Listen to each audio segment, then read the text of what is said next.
নমস্কার, আমার নতুন একটি ব্লগে আপনাদের সবাইকে আমি স্বাগত জানাই। আমরা আজকে যাচ্ছি দীঘার নায়কালী মন্দির দেখতে। এই দেখুন দূরে বিশ্ব বাংলা গেট দেখা যাচ্ছে। তো বিশ্ব বাংলা গেটের পাশ দিয়ে বিশ্ব বাংলা গেটকে বাম দিকে রেখে আমরা ডান দিকের একটি রাস্তা ধরে যাচ্ছি দীঘা মোহনার দিকে নায়কালী মন্দির দেখতে। তো দেখুন রাস্তার ভিউ কত সুন্দর। নায়কালী, নায়ে মানে নৌকো আর কালী মানে মা কালী। এই নায়কালী মন্দির নতুন হয়েছে বেশ কয়েক বছর আগে। আমি যখন আগে 19 সালে এসেছিলাম, 2019-এ, তখনও গিয়ে দেখেছিলাম মন্দিরটি নির্মাণ হচ্ছে। মায়ের মূর্তি ছিল। তো এখন আবার এই 2024-এ আমি আমার স্কুলের সহকর্মীদের নিয়ে যাচ্ছি দেখতে। তো আমাদের স্কুল মেদিনীপুর কলেজের স্কুল, আমি সেই স্কুলের প্রধান শিক্ষিকা। আমার সহকর্মীরা অনেক দিন থেকে বলছিল, বড়দি একটা নতুন জায়গায় যাব, চলুন। তো আমরা সে অর্থে খুব বেশি দূরে তো যেতে পারবো না, সবাই মিলে সবারই নানা রকম কাজ রয়েছে। তো আমরা স্কুল থেকে আজকে প্রায় 35 জন এসছি দীঘা, পুরো সারাদিন থাকবো। তো তাদের মধ্যে আমাদের বেশিরভাগ জনই বললেন যে বড়দি আমরা একটু সমুদ্রে স্নান করব, আপনারা যান ঘুরে আসুন। তো আমি আর আমার এই কয়েকজন সঙ্গী আমরা প্রায় কতজন আছি, 5-7 জন মিলে আমরা এখানে নায়কালী মন্দির দেখতে যাচ্ছি। নায়কালী মন্দিরে যাচ্ছি। যে আমি বসে আছি, বাসন্তী দেখা যাচ্ছে, পীযুষ বাবু পেছনে দেখা যাচ্ছে, পেছনে গৌতম বাবু, শান্তি বাবু,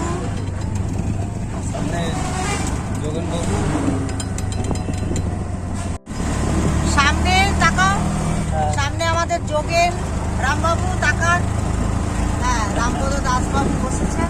আমরা সবাই যাচ্ছি নায়কালী মন্দিরে দীঘা মোহনার কাছে।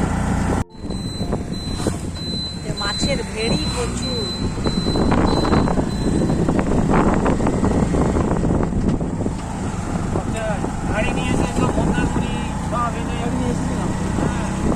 দুদিকের রাস্তা দেখতে দেখতে আমরা এগিয়ে যাচ্ছি। ভীষণ সুন্দর দৃশ্য, ফাঁকা। আসলে এরকম সবুজ না মাঝে মধ্যে আমাদের দেখা উচিত, কারণ আমরা তো কংক্রিটের জঙ্গলে বাস করি। তো এইরকম সুন্দর ফাঁকা নিরিবিলি জায়গা আমাদের মাঝে মধ্যে সকলেরই একটু দেখা উচিত। যাই হোক, দেখতে দেখতে আমরা নায়কালী মন্দিরের কাছেই এসে পৌঁছে গেলাম। এই যে দূরে দেখা যাচ্ছে গেট। তো আমরা অটো থেকে সবাই নামলাম, এবার আমরা ঢুকবো। এই যে দূরে মন্দিরের চূড়ো দেখা যাচ্ছে। এখনও কাজ চলছে চতুর্দিকে।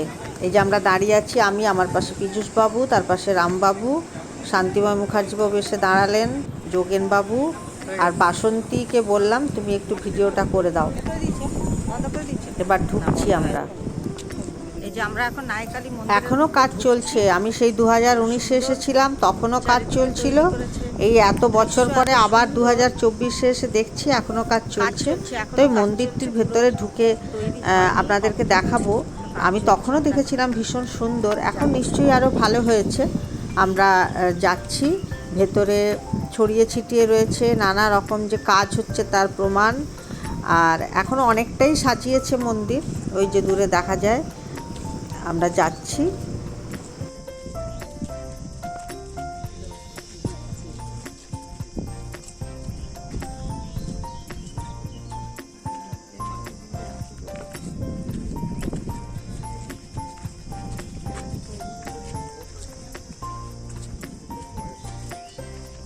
এখন ভোগ পাওয়া যাচ্ছে মন্দিরে।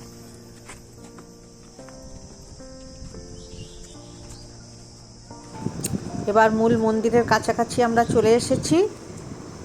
দেখুন বাম দিকে এখানে স্থানীয় মানুষজনেরা দোকান দিয়েছেন, নানা রকমের জিনিস বিক্রি হচ্ছে এখানে। এই গাছে দেখো, এই গাছে কত বাঁধা আছে, সবাই মানে মানত করে বেঁধেছে।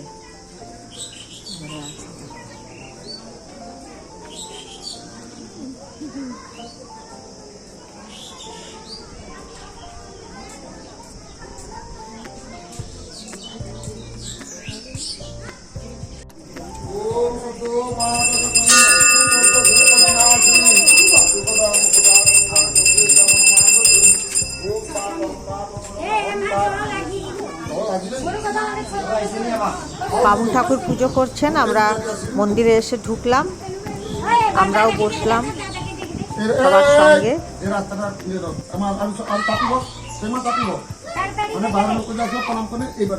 বিনাশিনী শান্তি জল চলে ওম শুদ্ধ পাদক সংগন্ত্রী শুদ্ধ দুঃখ বিনাশিনী সুখদা মুখদা গঙ্গা গঙ্গিকা পরমাগতে ওম পাপং পাপ কর্মহং পাপতা পাপ সমবৎ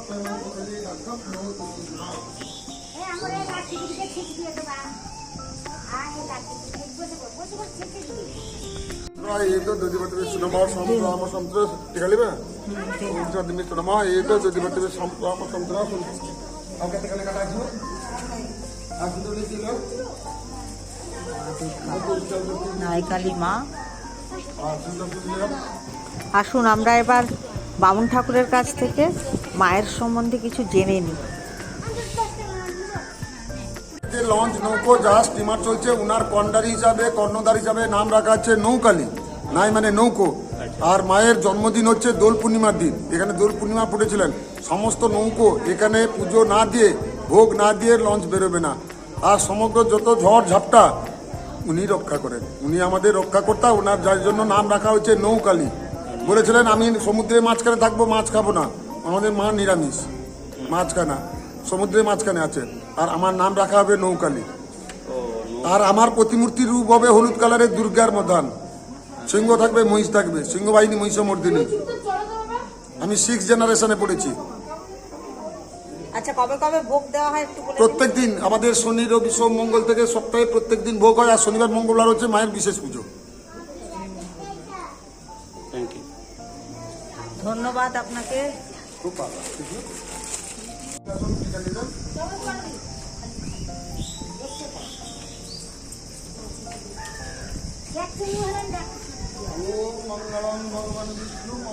আসুন এবার আমরা মন্দিরের বাইরের দিকটা দেখি। মন্দিরের সামনে একটি সুন্দর মন্দিরে পুজো হচ্ছে, আরেকজন খুব সুন্দর ঘুমিয়ে আছে এখানে।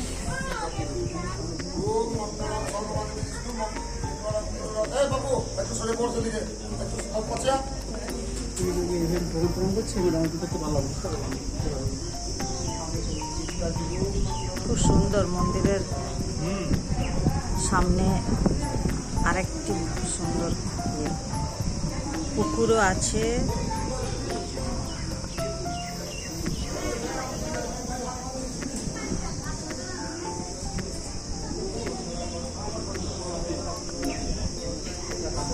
মন্দিরের পাশেই দেখছি একটি ছোট্ট পার্ক তৈরি হচ্ছে। আজকে পার্কটি বন্ধ রয়েছে।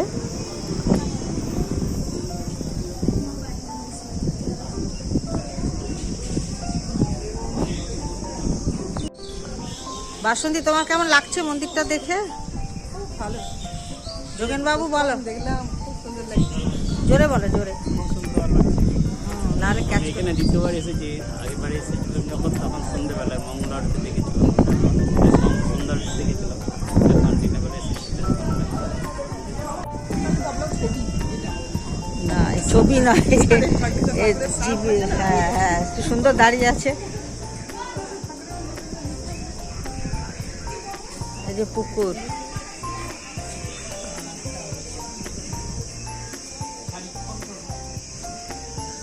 কি সুন্দর দৃশ্য।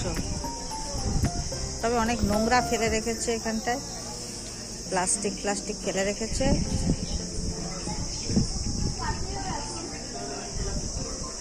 পার্কটা বন্ধ রেখেছে।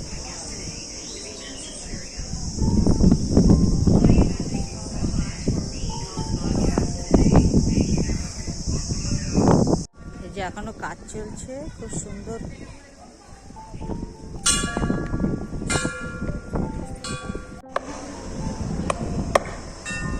এই হচ্ছে মন্দিরের অফিস ঘর।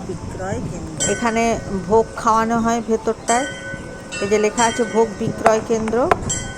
এখানেই মনে হয় ভোগ কিনতে হয় টিকিট দিয়ে।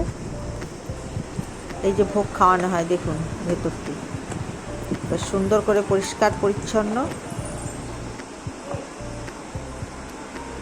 এখানে কি ভোগ খাওয়া হয় নাকি? এখানে ভোগ খাওয়া হয়। এরপর আমরা এলাম যেখানে ঠিক তার পাশেই, যেখানে ভোগ খাওয়ানো হয় তার পাশেই এখান থেকে মায়ের প্রসাদ বিক্রি করা হয়। এই প্রসাদ হচ্ছে মাখা সন্দেশ।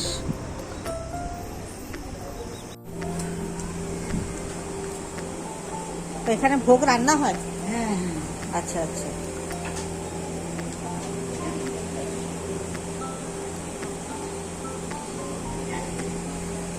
বামুন ঠাকুররা রান্না করেন, আপনারা দিয়ে দেন সব কিছু, আপনারা এনেছেন, ওনারা রান্না করে দিচ্ছেন।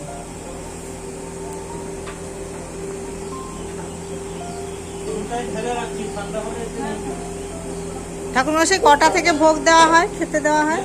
কটা থেকে ভোগ খেতে দেওয়া হয়? ভোগ আপনার হচ্ছে শনিবার, রবিবার, সোমবার, মঙ্গলবার। ও, শনি 11টা থেকে, শনি রবি সোম মঙ্গল। অন্নভোগ পাবে। আচ্ছা আচ্ছা। এই যে আমরা সবাই মিষ্টি নিলাম, ঠাকুরের প্রসাদ মিষ্টি 70 টাকা করে প্যাকেট। তুমি দুটো দেবে 100 টাকা। এটা আমি নিয়ে নিচ্ছি, আমি 20 টাকা দিয়ে দিচ্ছি আপনাকে। ও তোমার কাছে কিছু খেতে চাইছে যোগেন, ও এসে তোমাকে বিরক্ত, সবাইকেই চাইছে।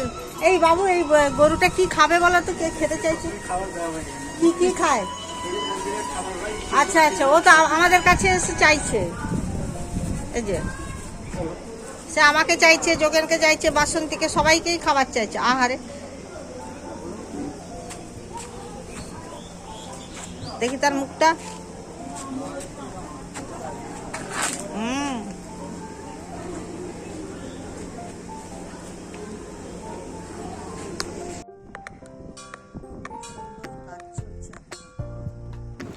মন্দির প্রায় দেখা শেষ হয়ে গেল। এটা মন্দিরের পেছন দিক। এবার আমরা শঙ্করপুরের দিকে যাব।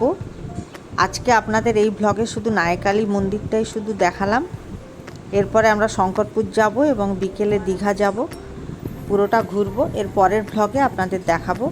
এই ব্লগটি আপনাদের কেমন লাগলো আপনারা দেখে বলবেন। ভালো লাগলে লাইক করবেন এবং সাবস্ক্রাইব করবেন। দেখা হবে আবার পরের একটি ব্লগে।